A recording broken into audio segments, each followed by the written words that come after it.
Why do you think that intergenerational fairness is an issue?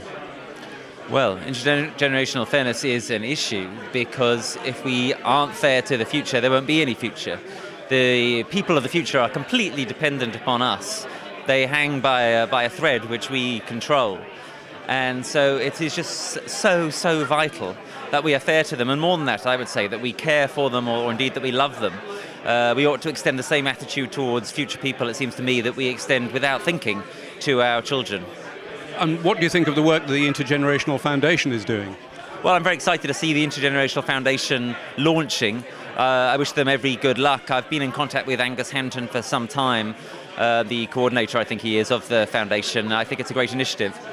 Do you see the notion of intergenerational fairness percolating into politics yet? To some extent, but I think we've got a long way to go. When I'm not on my day job, I am active in the Green Party, and certainly the Green Party's cottoned onto this, but I think that there's a very long way to go before other parties and the economic system and so on and so forth really absorb this. For example, the fact that we have any kind of discount rate at all applied to things like pensions and economic matters accounting within the government suggests that we're not taking future people seriously enough. So what are the main issues that you think that affect intergenerational fairness?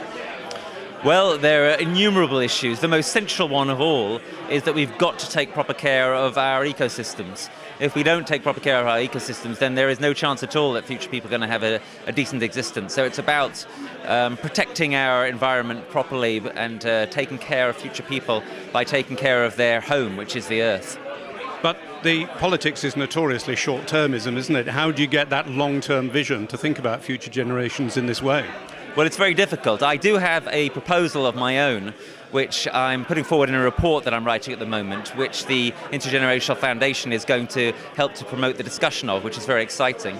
My report proposes a mechanism for what you're talking about. The mechanism is guardians for future generations. The idea here is that there would be a sort of super jury which would sit above the House of Lords, above the upper house, which would have the interests of future people at heart. It would be picked at random from the members of the public, as a jury is at present. But the members of this super jury, rather than representing the interests of their peers, would represent the interests of future people.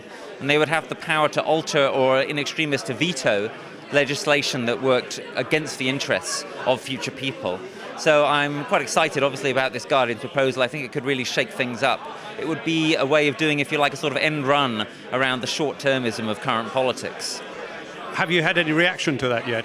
Well, the reaction so far, when I presented this at talks and in one or two articles, short articles, sort of trailing the idea, has been very mixed. People are very excited and very intrigued by the idea. Some people find it a bit outlandish. I think the reason they find it outlandish is we're just not used to thinking seriously about what needs to be done to protect future people.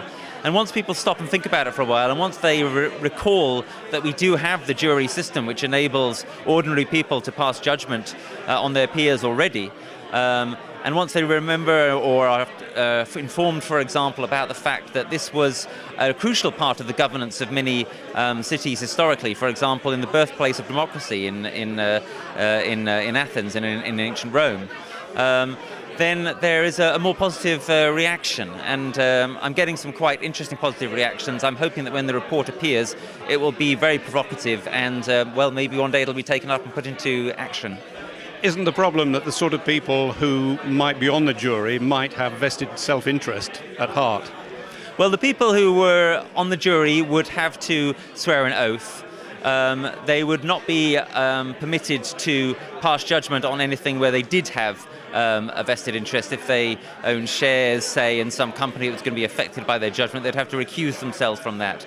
And I think that if you entrust people with a power, if it's something they really care about, and these would all be people who care about it, because otherwise they wouldn't take it up, then I think that actually people can deliver surprisingly strongly on that kind of trust.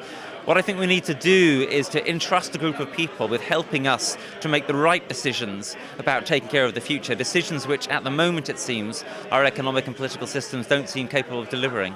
What should government be doing now, though, to try and ensure fairness for future generations? Oh, there are many things the government should be doing now. As I said a little while ago, the most basic, most crucial thing is that we need to be taking much better care of our ecosystems. And that means things like we need to be massively reducing carbon emissions, for example.